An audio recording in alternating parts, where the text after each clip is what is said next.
അശ്ഹദു അല്ലാ ഇലാഹ ഇല്ലല്ലാഹു വഹ്ദഹു ലാ ശരീക ലഹു വഅശ്ഹദു അന്ന മുഹമ്മദൻ അബ്ദുഹു വറസൂലുഹു അമ്മാ ബഅദു ഫഅഊദു ബില്ലാഹി മിനശ് ശൈത്വാനിർ റജീം.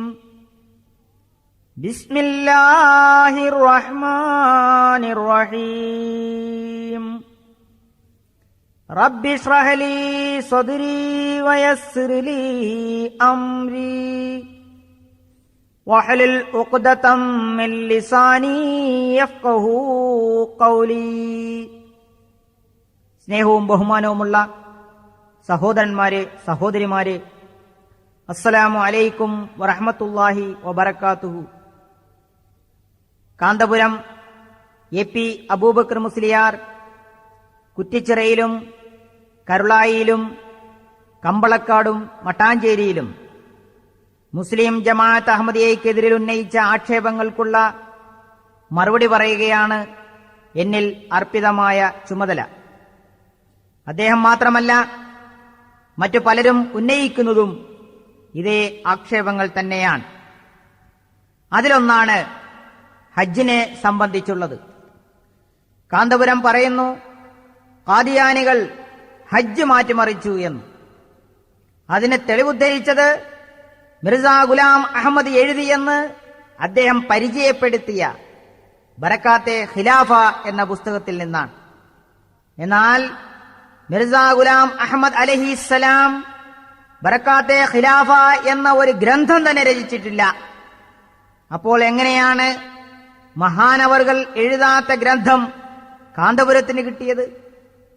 അദ്ദേഹം വായിച്ചു കേൾപ്പിച്ച ഉറുദു വചനങ്ങൾക്ക് അദ്ദേഹം കൊടുത്ത അർത്ഥവുമില്ല. ആ ഉദ്ധരണിയുടെ പൂർണ്ണരൂപം അവസാനം ഞാൻ കേൾപ്പിക്കുമ്പോൾ അദ്ദേഹത്തിന്റെ വഞ്ചനയും തഖ്വയില്ലായ്മയും നിങ്ങൾക്ക് മനസ്സിലാവും. അദ്ദേഹത്തിന്റെ ആക്ഷേപം ശ്രദ്ധിക്കുക. ഇവൻ പറയുന്നു, നഊസ് ബില്ലാ, മുസൽമാനോं को बताया है कि जब तुम हज के लिए निकले तो यही बातें याद रखो. കാന്തപുരം കൊടുത്ത അർത്ഥം, മുസ്ലിം സമൂഹമേ, നിങ്ങൾ ഹജ്ജിന് പോകുന്നുവെങ്കിൽ ഈ കാര്യം നിങ്ങൾ ഓർമ്മയിൽ വെക്കണം. എന്താണ്?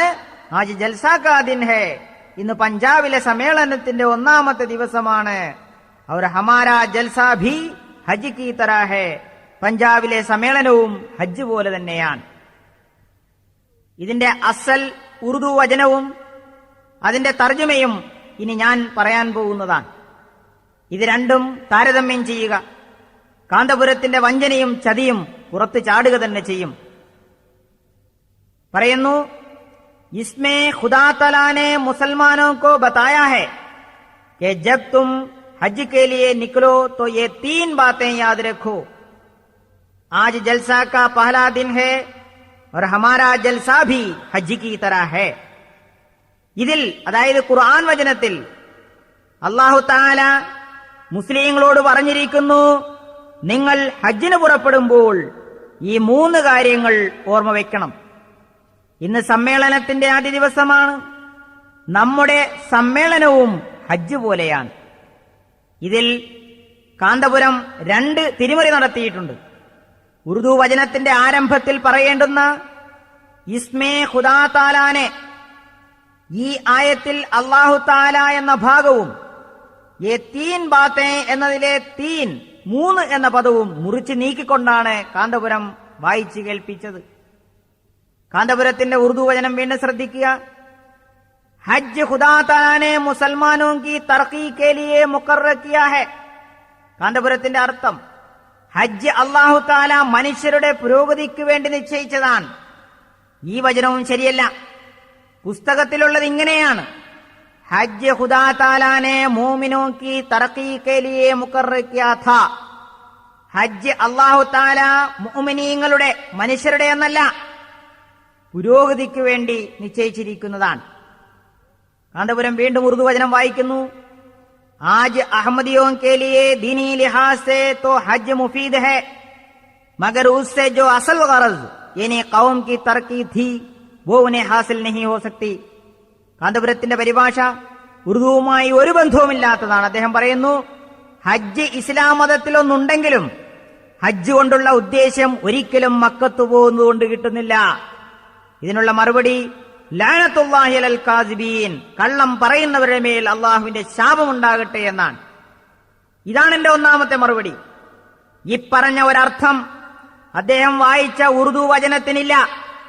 ഈ മറുപടി പറയുന്ന അവസരത്തിൽ അദ്ദേഹത്തെ ഉറുദു പഠിപ്പിക്കുവാൻ മദ്രസ തുടങ്ങാൻ എനിക്ക് പറ്റുമോ? ഞാൻ ആ ഉറുദു വചനത്തിന്റെ അർത്ഥം പറയാം. ആജ് അഹമ്മദിയോ കെ ലിയെ, ഇന്ന് അഹമ്മദികൾക്ക് ദീനീ ലിഹാസ് സെ, ദീനീപരമായി തോ ഹജ്ജ് മുഫീദ് ഹെ, ഹജ്ജ് ഫലപ്രദം തന്നെയാണ്.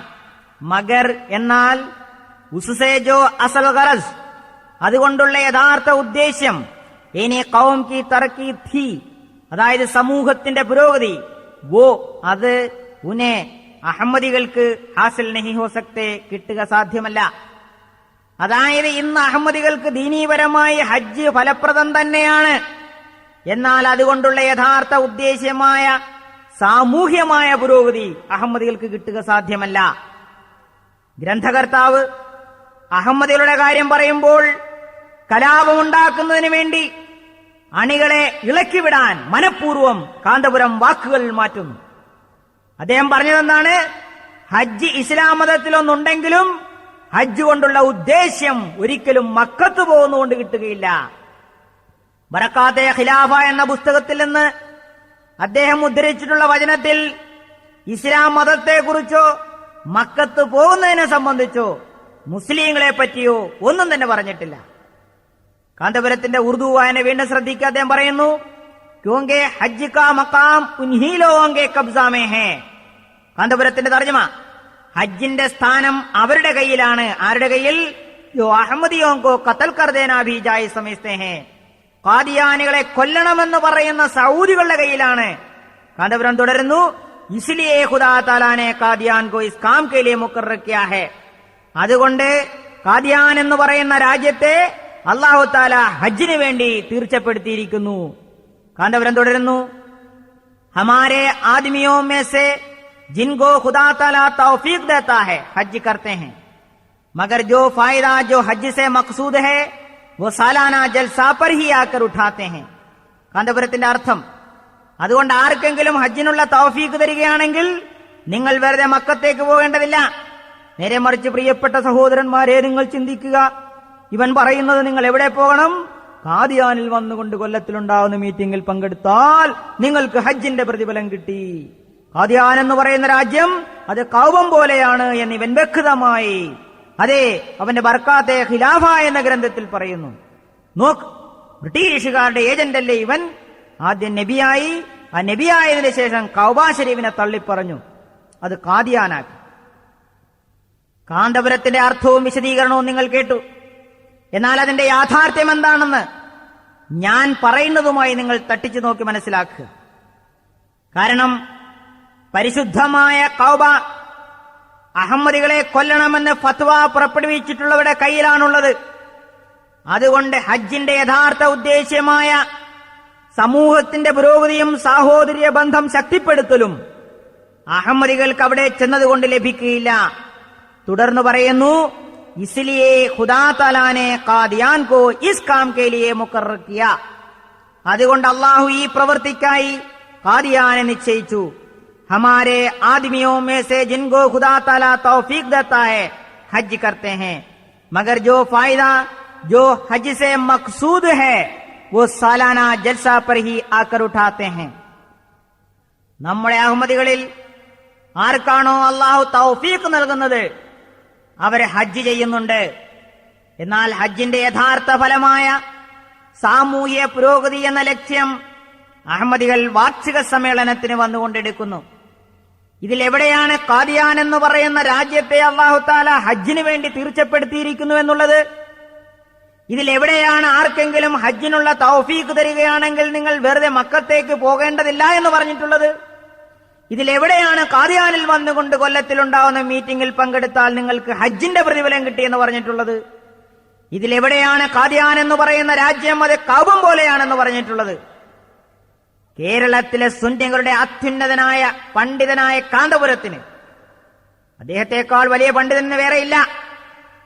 മുസ്ലിം ജമാഅത്ത് അഹമ്മദിയായി എതിർക്കുന്നതിന് ഇങ്ങനെ കളവ് പറയേണ്ടുന്ന ഗതികേട് വന്നെങ്കിൽ മറ്റുള്ളവരുടെ അവസ്ഥ പറയാനുണ്ടോ? സത്യാന്വേഷികളെ, നിങ്ങൾ ചിന്തിക്കുക, സത്യം കണ്ടെത്തുക. അഹമ്മദികൾ നിങ്ങളുടെ ഗുണകാംക്ഷികളാണെന്ന് നിങ്ങൾ അറിയുന്ന കാലം വിദൂരമല്ല. കാന്തപുരം പറയുന്ന എന്താണ്? ഇതവന്റെ ബറക്കാത്തെ ഖിലാഫ എന്ന ഗ്രന്ഥത്തിലാണുള്ളതെന്ന്. എന്നാൽ ഹസ്രത്ത് അഹമ്മദ് അലൈഹിസ്സലാം അങ്ങനെ ഒരു ഗ്രന്ഥം തന്നെ രചിച്ചിട്ടില്ല. അദ്ദേഹം ഉദ്ധരിച്ച വചനങ്ങൾ മുസ്ലിം ജമാഅത്ത് അഹമ്മദിയയുടെ രണ്ടാം ഖലീഫയായിരുന്ന അൽ ഹാജ് മിർസ ബഷീറുദ്ദീൻ മഹ്മൂദ് അഹമ്മദ് റളിയല്ലാഹു അൻഹുവിന്റെ ഗ്രന്ഥത്തിൽ നിന്നുള്ളതാണ്. എതിർപ്പിന്റെ കാഠിന്യം മൂലം അന്ധനായി തീർന്ന കാന്തപുരത്തിന് ആരുടെ പുസ്തകമാണെന്ന് കൂടി നോക്കാൻ നേരമുണ്ടായില്ല. ബർക്കാത്തെ ഖിലാഫ പേജ് 5 വാർഷിക സമ്മേളനത്തിന്റെ പ്രാധാന്യമെന്ന സൈഡ് ഹെഡിങ്ങിൽ മിർസ ബഷീറുദ്ദീൻ മഹ്മൂദ് അഹമ്മദ് റളിയല്ലാഹു അൻഹു വിവരിക്കുന്നു, എല്ലാ വർഷവും നടന്നു വരുന്നതാണ് നമ്മുടെ സമ്മേളനം. സമ്മേളനം സംഘടിപ്പിക്കുന്നവർ മറ്റുള്ള സമ്മേളനങ്ങളെ അനുകരിച്ച് ഫലമെടുക്കാറുണ്ട്. അതുപോലെ നമ്മളും ഈ സമ്മേളനത്തിന്റെ നിറവും മട്ടും മറ്റേതെങ്കിലും കാര്യത്തിൽ നിന്ന് സ്വീകരിച്ച് ഫലപ്രദമാക്കണം. മറ്റ് സമ്മേളനങ്ങളോട് നമ്മുടെ സമ്മേളനത്തെ സദൃശ്യപ്പെടുത്താൻ ഒരിക്കലും സാധ്യമല്ല. സംഘടനകൾ ലോകത്ത് ധാരാളമുണ്ട്. മനുഷ്യനിർമ്മിതമായ സംഘടനകൾ സംഘടിപ്പിക്കുന്ന സമ്മേളനങ്ങളുമായി നമ്മുടെ സമ്മേളനത്തിന് ഒരു സാദൃശ്യവുമില്ല. അള്ളാഹുവിന്റെ നടപടിയായിട്ടുള്ളതും അവൻ സ്ഥാപിച്ചിട്ടുള്ളതുമായ ഒന്നിനോട് നമ്മുടെ സമ്മേളനത്തെ സാദൃശ്യപ്പെടുത്തണം എന്നാണ് നാം ആഗ്രഹിക്കുന്നത്. ആളുകൾ പലയിടത്തും സമ്മേളിക്കാറുണ്ട്, മേളകൾ നടക്കാറുണ്ട്. പക്ഷേ നാം മേളയ്ക്കായിട്ടല്ല ഇവിടെ ഒരുമിച്ച് കൂടുന്നത്. തമാശകൾ കണ്ട് രസിക്കുക എന്നതല്ല നമ്മുടെ ലക്ഷ്യം. തമാശകൾ കാണാൻ ആളുകൾ തടിച്ചുകൂടുന്നു. വലിയ വലിയ കച്ചവട സംഘങ്ങൾ എത്തുന്നു. കൊടുക്കലും വാങ്ങലും ഉണ്ടാകുന്നു. നമ്മൾ സമ്മേളിക്കുന്നത് ഇതിനൊന്നുമല്ല. ഈ സന്ദർഭത്തിൽ ഇതിനായി നാം ഉണ്ടാക്കുന്ന വ്യവസ്ഥകൾ എങ്ങനെയുള്ളതായിരിക്കണം? ഏതിനോട് നമ്മുടെ സമ്മേളനത്തെ സാദൃശ്യപ്പെടുത്താൻ പറ്റും? ഇത് സംബന്ധമായി നാം നോക്കുമ്പോൾ ഒരേ ഒരു കാര്യത്തോട് മാത്രമേ നമ്മുടെ സമ്മേളനത്തെ സദൃശ്യപ്പെടുത്താൻ സാധിക്കുകയുള്ളൂ. അത് ഹജ്ജ് മാത്രമാണ്. ഹജ്ജ് മേളയല്ല, പ്രദർശന വസ്തുവുമല്ല, ഏതെങ്കിലും സംഘടന സംഘടിപ്പിക്കുന്ന സമ്മേളനവുമല്ല.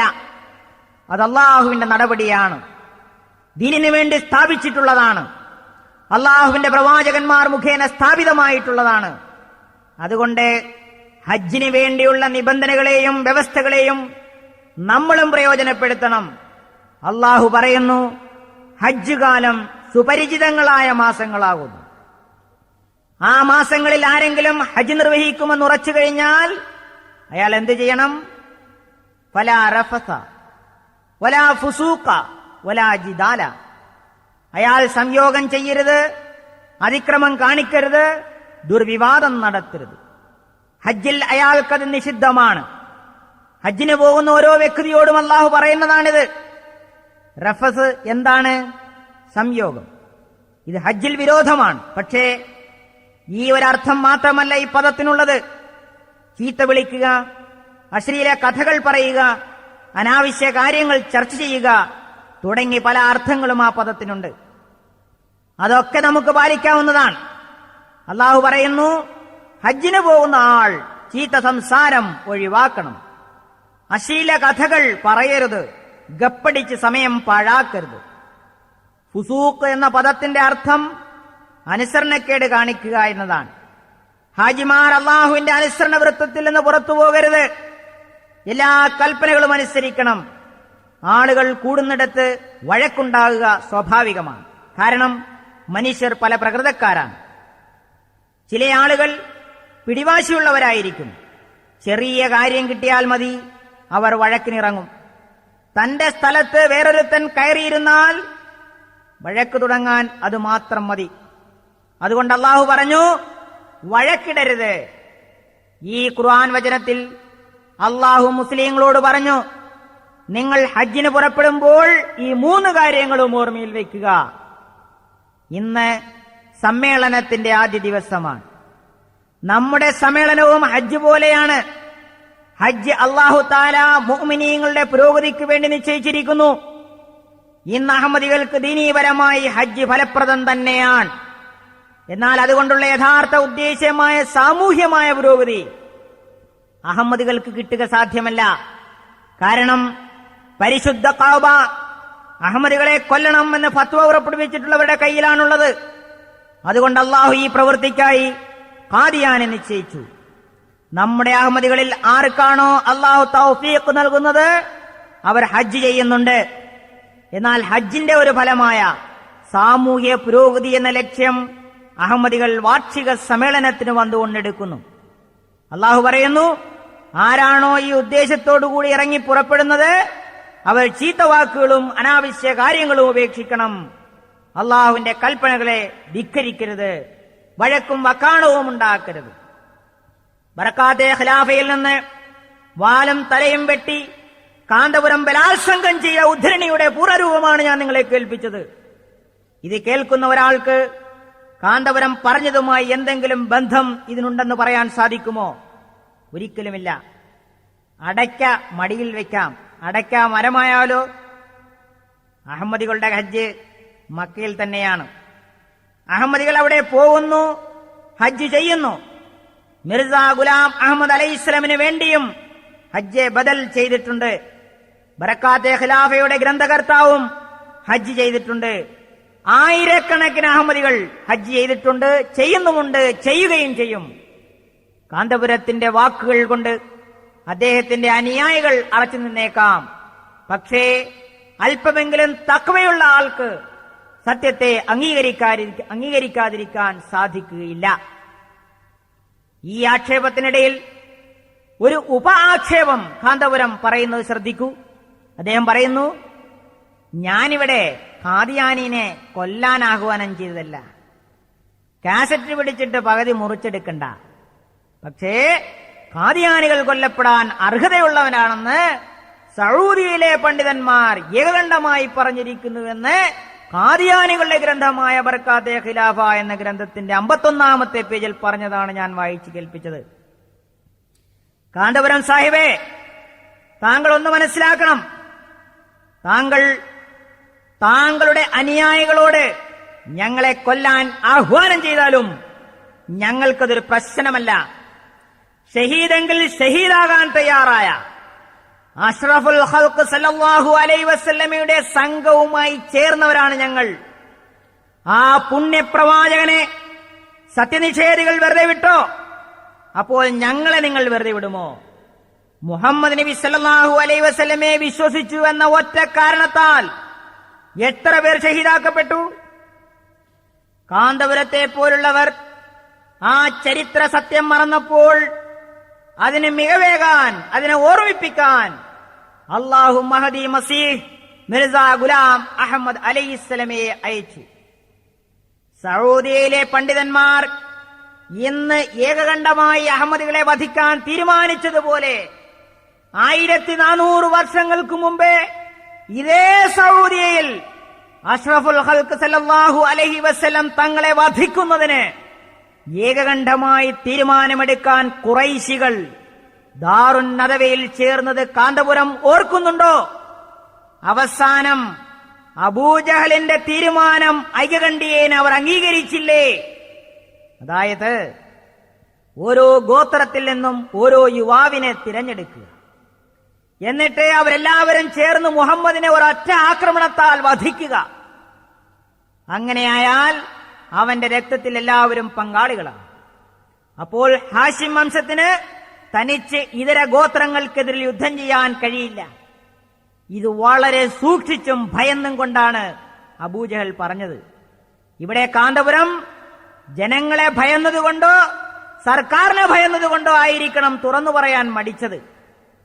അവസാനം പിറന്ന നാട്ടിൽ നിന്ന് നബി സല്ലല്ലാഹു അലൈഹി വസല്ലമിന് രായ്ക്കുരാമാനം വിശ്വാസ സംരക്ഷണത്തിനായി മദീനയിലേക്ക് പോകേണ്ടി വന്നു.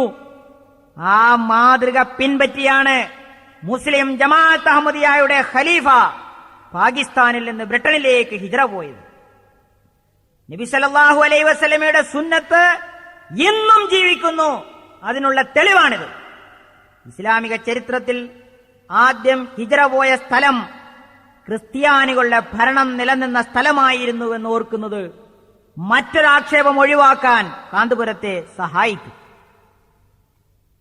കാന്തപുരത്തിന്റെ വേറൊരാക്ഷേപം, അദ്ദേഹം പറയുന്നു മോചിതത്ത് ധാരാളമുണ്ട് എന്നാണ് ഇവന്റെ വാദം. അവൻ പറയുന്നതൊക്കെ നടക്കും. എന്നാൽ ഒരു മോചിതത്ത് കണ്ടോ നിങ്ങൾ? എന്താണ്? ഈ ചെറുപ്പക്കാരെ മുമ്പിൽ എനിക്ക് പറയാൻ ലജ്ജയുണ്ട്. എന്നാൽ കാദിയാനികളുടെ നബീന്റെ ഒരവസ്ഥ പറയുകയാണ്. ഇതവരുടെ ഗ്രന്ഥമാണ് ഇദാലെ ഔഹാം, പേജ് 305 പറയുന്നു, മിർസ അഹമ്മദ് ബേഗ് വലത് മിർസ ഗാമാ ബേഗ് ഹഷാർപൂരി की दुख्तरे कला अंजाम कार तुम्हारे निकाह में आएगी. എന്താ? അള്ളാഹ് ഒരു വഹി ഇങ്ങോട്ട് കൊടുത്ത് അഹമ്മദ് ബേഗിന്റെ മകൾ നിന്റെ ഭാര്യയായി തീരും. അങ്ങനെ അഹമ്മദ് ബേഗ് എന്ന് പറയുന്ന ആളെ വിളിച്ചിട്ട് പറഞ്ഞു, നിന്റെ മകളെ അള്ളാഹു താല എനിക്ക് കെട്ടിച്ചു തരാൻ നിശ്ചയിച്ചിട്ടുണ്ട്, നിന്റെ മകൾ എന്റെ ഭാര്യയായി തീരുമെന്ന് അള്ളാഹു താല വഹി അറിയിച്ചിട്ടുണ്ട്.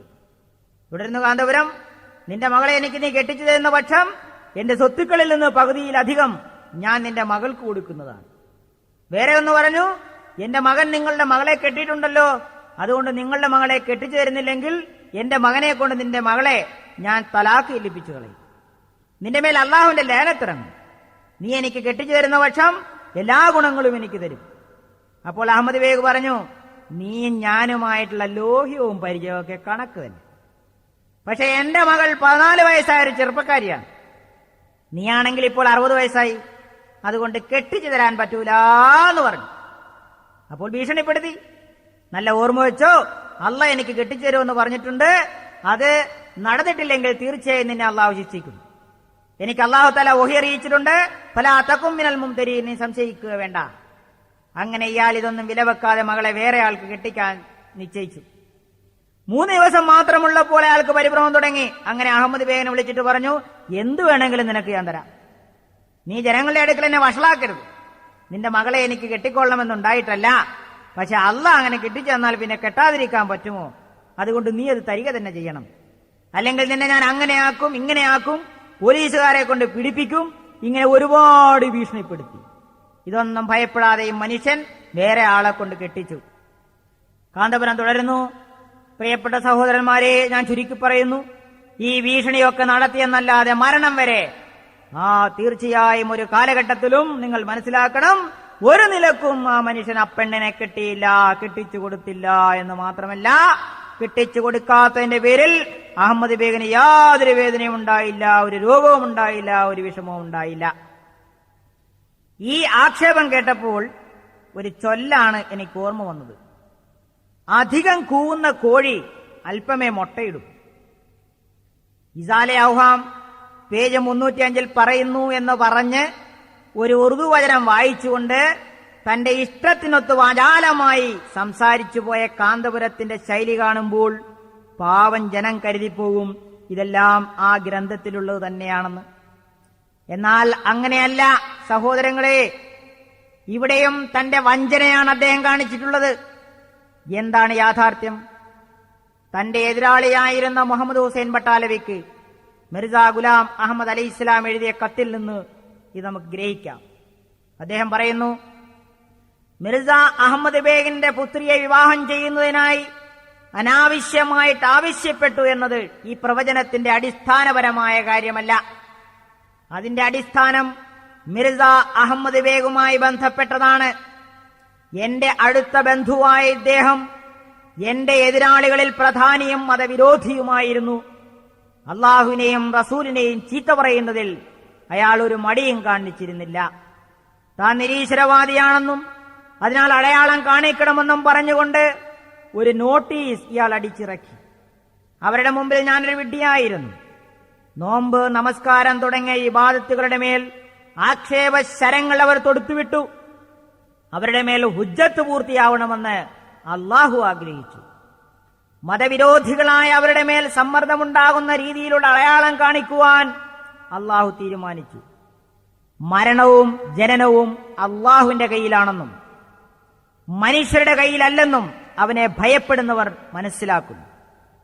ഒരാളുടെ മരണത്തെക്കുറിച്ചുള്ള പ്രവചനത്തിൽ അയാളുടെ കുട്ടിയുടെ നിക്കാഹ് മറ്റാരെങ്കിലുമായി നടത്തുകയാണെങ്കിൽ അതോടെ മരണത്തിന്റെ കാലപരിധി അയാൾക്കായി നിശ്ചയിക്കപ്പെടുകയെന്നത് മനുഷ്യന്റെ കഴിവിൽപ്പെട്ടതല്ല. ഹസ്രത്ത് അഹ്മദ് അലൈഹിസ്സലാം അള്ളാഹുവിനോട് ദുആ ചെയ്തു. അതിനുത്തരം കിട്ടിയത് സംബന്ധിച്ച് മഹാനവറുകൾ പറയുന്നു, ഞാൻ ചിന്തിക്കാത്ത ഒരു വിഷയത്തെ സംബന്ധിച്ചാണ് എനിക്ക് അറിയിപ്പ് കിട്ടിയത്. എന്റെ മനസ്സിൽ ഒരിക്കലും ഉദിക്കാത്ത കാര്യം. അള്ളാഹു പറഞ്ഞു, ഞാൻ അദ്ദേഹത്തിന്റെ മൂത്ത പുത്രിയെ വിവാഹത്തിനായി ആവശ്യപ്പെടുക. ആദ്യം നീ അവരുടെ മകളുടെ ഭർത്താവാകട്ടെ, പിന്നീട് എന്തെങ്കിലും നിന്നിൽ നിന്ന് അവർക്ക് വാങ്ങാം. പറയുക, താങ്കളിത് അംഗീകരിക്കുന്നില്ലെങ്കിൽ താങ്കളിൽ നാശമിറങ്ങും. മറ്റൊരാൾക്ക് കുട്ടിയെ നിക്കാഹ് ചെയ്തു കൊടുത്താൽ താങ്കൾ, അതായത് അഹമ്മദ് ബേഗ് 3 വർഷത്തിനുള്ളിൽ മരിക്കും. ഐനെ കമാലാത്തെ ഇസ്ലാം. വീണ്ടും അദ്ദേഹം പറയുന്നു, അള്ളാഹു എന്റെ വിലാപം കേട്ടു, അവൻ കരുണ ചെയ്തു. അവൻ പറഞ്ഞു, ഞാൻ അവരുടെ വഞ്ചനയും ദ്രോഹവും കണ്ടു. ആകാശത്തു നിന്ന് അതിവേഗം ആപത്തുകൾ ഇറങ്ങും, ശിക്ഷ അവർക്ക് വന്നു തുടങ്ങും. അവരോടുള്ള എന്റെ പെരുമാറ്റം നീ കാണും. ഞാൻ സർവശക്തനാണ്. ഞാൻ അവരുടെ സ്ത്രീകളെ വിധവകളായും കുട്ടികളെ യതീങ്ങളായും അവരുടെ വീടുകളെ ശൂന്യമായുമാക്കും. അവർ പറഞ്ഞതിന്റെയും അവർ സമ്പാദിച്ചതിന്റെയും സ്വാദറിയുന്നതിനായി. ഇക് മർത്തബ ഹലാക്ക് നഹി കരൂംഗ ബൽക്കെ थोड़े थोड़े करके मारूंगा ताकि वो रुजू करें और तौबा करने वालों में हो जाए. ഒറ്റയടിക്ക് ഞാൻ അവരെ നശിപ്പിക്കുകയില്ല, അല്പാൽപമായി നശിപ്പിക്കും. ഇത് തൗബ ചെയ്ത് മടങ്ങുന്നവരുടെ കൂടെ അവർ പ്രവേശിക്കുന്നതിന് വേണ്ടിയാണ്. വീണ്ടും മഹാനവറുകൾ പറയുന്നു, റഅയ്തു ഹാദിഹിൽ മർഅ വസ്റൽ ബുകായി അലാ വജ്ഹിഹാ ഫഖുൽതു അയ്യതുൽ മർഅ തൂബി തൂബി ഫഇന്നൽ ബലാഅ അലാ അഖ്ബികി വൽ മുസീബത്തു നാസിലത്തുൻ അലൈക് യമൂതു വയബ്കാ മിൻഹു കിലാബും മുതഅദ്ദിദ. ഞാൻ ആ സ്ത്രീയെ സ്വപ്നത്തിൽ കണ്ടു. കരയുന്ന ലക്ഷണങ്ങൾ ആ മുഖത്തുണ്ടായിരുന്നു. ഞാൻ അവരോട് പറഞ്ഞു, തൗബ ചെയ്തു മടങ്ങുക. നാശം നിന്റെ കുട്ടികളുടെ മേലാണ്. നാശം നിന്നിൽ ഇറങ്ങാൻ പോകുന്നു. ഒരാൾ മരിക്കും, നിരവധി പട്ടികൾ അവശേഷിക്കും. ഇപ്പറഞ്ഞതിന്റെ ചുരുക്കം, അഹമ്മദ് ബേഗിന്റെ കുടുംബം തൗബ ചെയ്തു മടങ്ങുന്നതിന് വേണ്ടിയാണ് അള്ളാഹു ഈ പ്രവചനം ചെയ്യിച്ചത് എന്നാകുന്നു. തൗബ ചെയ്തു മടങ്ങുന്നവരുടെ മേൽ ശിക്ഷയിറക്കുക എന്നത് അള്ളാഹുവിന് ചേർന്നതല്ല. അങ്ങനെ നമ്മുടെ കാന്തപുരം മുസ്ലിയാർ പറഞ്ഞതുപോലെ അഹമ്മദ് ബേഗ് തന്റെ മൂത്ത മകൾ മുഹമ്മദി ബീഗത്തെ സുൽത്താൻ മുഹമ്മദ് എന്ന ചെറുപ്പക്കാരന് 1892 ഏപ്രിൽ 7 നിക്കാഹ് ചെയ്തു കൊടുത്തു. ഇനി നമ്മൾ നോക്കേണ്ടത് പ്രവചനത്തിന്റെ ആദ്യ ഭാഗത്തേക്കാണ്. അതായത് അഹമ്മദ് ബേഗ് കുട്ടിയെ മറ്റൊരാൾക്ക് നിക്കാഹ് ചെയ്തു കൊടുത്ത സ്ഥിതിക്ക് 3 വർഷത്തിനുള്ളിൽ മരിക്കണം. അഹമ്മദ് ബേഗ് 3 വർഷത്തിനുള്ളിൽ മരിച്ചു. പക്ഷെ നമ്മുടെ കാന്തപുരത്തിനതറിയില്ല, അല്ലെങ്കിൽ മറച്ചു വെച്ചു. 1892 സെപ്റ്റംബർ 30 അതെ, അഹമ്മദ് ബേഗ് തന്റെ മൂത്ത പുത്രിയെ സുൽത്താൻ മുഹമ്മദ് എന്ന ചെറുപ്പക്കാരന് നിക്കാഹ് ചെയ്തു കൊടുത്ത അതേ വർഷം തന്നെ, 3 വർഷം വേണ്ടി വന്നില്ല, അഹമ്മദ് ബേഗ് മരിച്ചു. 1892 ഏപ്രിൽ 7 നിക്കാഹ്. ഏപ്രിൽ മാസത്തിൽ അവശേഷിക്കുന്നത് 23 ദിവസം. May 31, June 30, July 31, August 31, September 30 അയാൾ മരിച്ചു. അങ്ങനെ അഹമ്മദ് ബേഗ് തന്റെ മകളെ വേറൊരാൾക്ക് വിവാഹം ചെയ്തു കൊടുത്തതിന്റെ 176ാമത്തെ ദിവസം മരിച്ചു. 3 വർഷത്തിനുള്ളിൽ മരിക്കുമെന്നുള്ള മിർസാ ഗുലാം അഹമ്മദിന്റെ പ്രവചനം വ്യക്തമായി പുലർന്നു. ഇത് മോജിസത്തല്ലേ? മനുഷ്യ കഴിവിനതീതമായ പ്രവൃത്തിയല്ലേ? ഒരു മനുഷ്യന് വേറൊരാളുടെ മരണം പ്രവചിക്കാൻ കഴിയുമോ? യമൂത്തു, ഒരാൾ മരിക്കും എന്ന പ്രവചനം സ്പഷ്ടമായി പുലർന്നു. അപ്പോൾ കുടുംബത്തിലുള്ള എല്ലാവരും തൗബ ചെയ്തു മടങ്ങി. അഹമ്മദ് ബേഗിന്റെ ഭാര്യ ഉൾപ്പെടെ എല്ലാവരും തന്നെ പ്രവചനത്തിൽ തൗബ ചെയ്ത് അള്ളാഹുവിന്റെ മാർഗത്തിലേക്ക് മടങ്ങിയാൽ ശിക്ഷ അകറ്റപ്പെടുമെന്ന് വ്യക്തമായും പറഞ്ഞിട്ടുണ്ട്. ഹസരത്ത് അഹമ്മദ് അലൈഹി ഇസ്ലാമിന്റെ മുഖ്യ ശത്രുവായിരുന്ന മുഹമ്മദ് ഹുസൈൻ ബട്ടാലവി പറഞ്ഞ എന്താണെന്ന് കാന്തപുരത്തിനറിയുമോ? ഈ പ്രവചനം പൂർത്തിയായി, എന്നാൽ ഇൽഹാം മുഖേനയല്ല, കവിടി നിരത്തിയും കണക്കിട്ട് നോക്കിയുമായിരുന്നു. അതാണല്ലോ മുസ്ലിയാക്കന്മാരുടെ പണി. അപ്പോഴതല്ലേ ഇവർക്ക് ഓർമ്മ വരൂ. നമ്മുടെ കാന്തപുരം പറഞ്ഞ എന്താണ്? കെട്ടിച്ചു കൊടുക്കാത്തതിന്റെ പേരിൽ അഹമ്മദ് ബേഗിന് യാതൊരു വേദനയുണ്ടായില്ല, ഒരു രോഗവും ഉണ്ടായില്ല, ഒരു വിഷമവും ഉണ്ടായില്ല.